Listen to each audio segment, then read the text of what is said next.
Muppet Treasure... I mean, not Muppet Treasure Island. Mutant Treasure Island. Yes, Mutant Treasure Island. Gotta remember that. It's not called Muppet. Yes, in this video we're going to go over the process, just explain it if you don't know how this works. Yes, I do plan to go over a lot of the other content like Cavalier difficulty and the Omega quest, but they will be separated out into other videos and there's a lot of content to get through today. But this is all about the Mutant Treasure Island. Now, everything kicks off as of here in the objectives. So if you go to special objectives, you'll see that there's something called Platinum Jones, Unseen Lacquer, Yar, in which you have to defeat champions in a quest, arena, incursions or duels to earn enough points to claim ISO keys. The locker inscription reads, "Those who can become invisible." Now that can mean many things when going invisible. You know, Ghost to a degree goes invisible. The Hood kind of goes invisible. Invisible Woman definitely goes invisible. So I think what we'll do is we'll go with the Hood as a potential option to take down. And luckily Kabam have put in this thing that if you search the champion in the search parameters, you actually you get an option. So I'm sure there will be like easier versions, but yeah, let's just go and take down the Hood, shall we, and see if it pings up the objective. Okay, this will be a very straightforward fight. Just a lot of spanking, really. Spanking and SP1s, making sure he doesn't do, just making sure he does his only SP1. As I don't particularly want to get spanked by anything that's well, SP2. Not that there's going to be any issues, it's just a bit of a pain in the butt going up against a champion that's invisible all the time. And all we need to do is smash in the SP2, which I whiffed the first part, but then smash for the second part. Simple as that. It's done. Moving on. Do we get the objective pop up? The answer is yes. But we need to do it twice. Also, for the sake of this, I decided to try Ghost, just to see if it pops up. And let's just smack and see what happens. Hopefully, fingers crossed, that's another one that's sort of labeled. It is. So Ghost is another goes invisible champion, so to speak, or misses or something. So we've got our little locker there. It doesn't really say, so I assume that based on the color scheming side of things, with green being the lesser and purple being the most kind of like prominent, I'm going to go with tier 4. I mean, normally that's how you'd think. Some more rare stuff would be that. So yeah, there we go.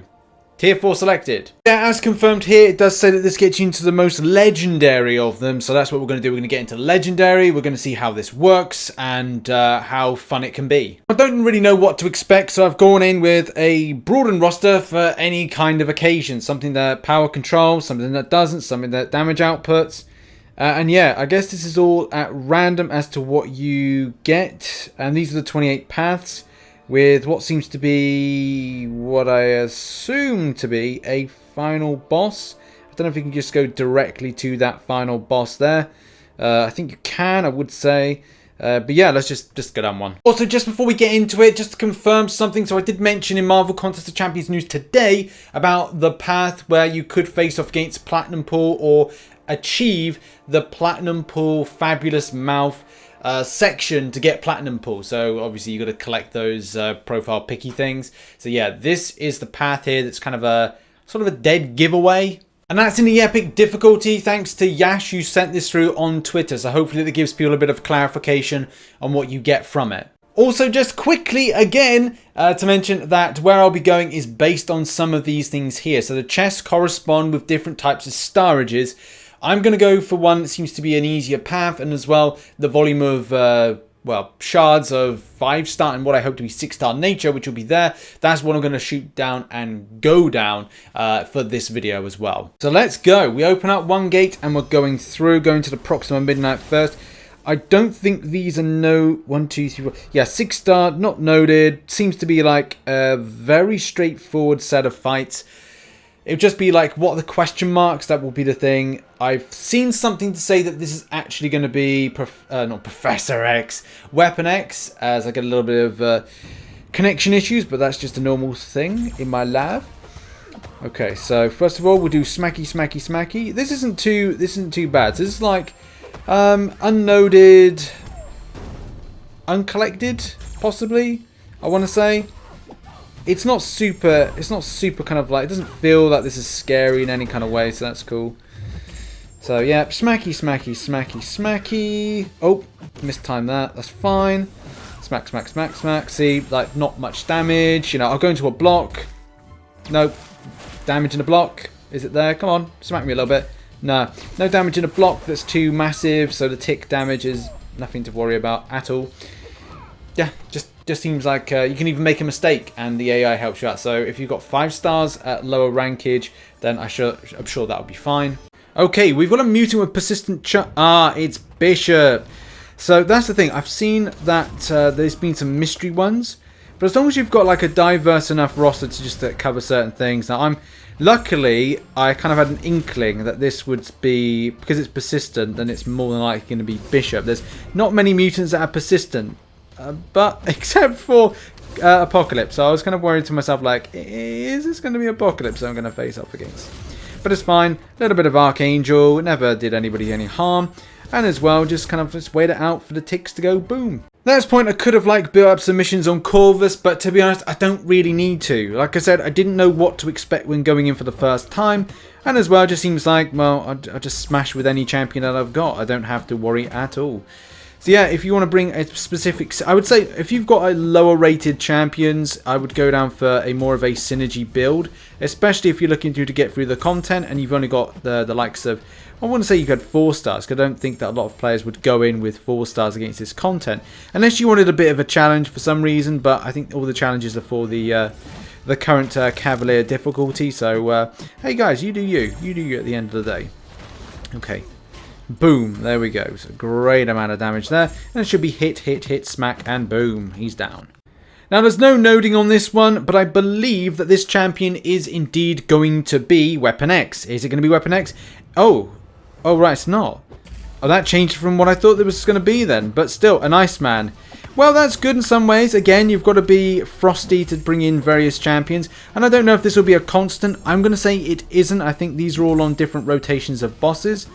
So that's fine. It just means I've got to be a bit more kind of livelier.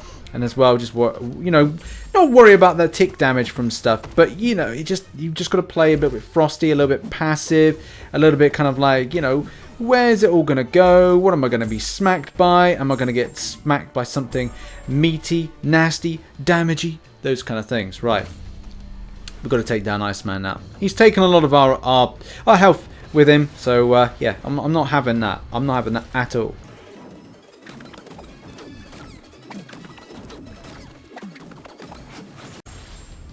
Kind of silly doing an SP3, but it you know, it doesn't matter. There we go. I think that is Mutant Treasure Island all wrapped up in a nice little package. And you can see the gold, and then what to get from there. That's all right, actually. That's not too bad. There are several others of those. If you have followed some of the videos and as well the forum posts, which I'll put in the description down below, you'll know that there is a lot more still needs to be done. I'm currently working towards doing 5 6-star crystals. I don't know if I'll do 4 this week or 4 next week, or do 5 in a couple of weeks' time. But still, that's how the objectives work.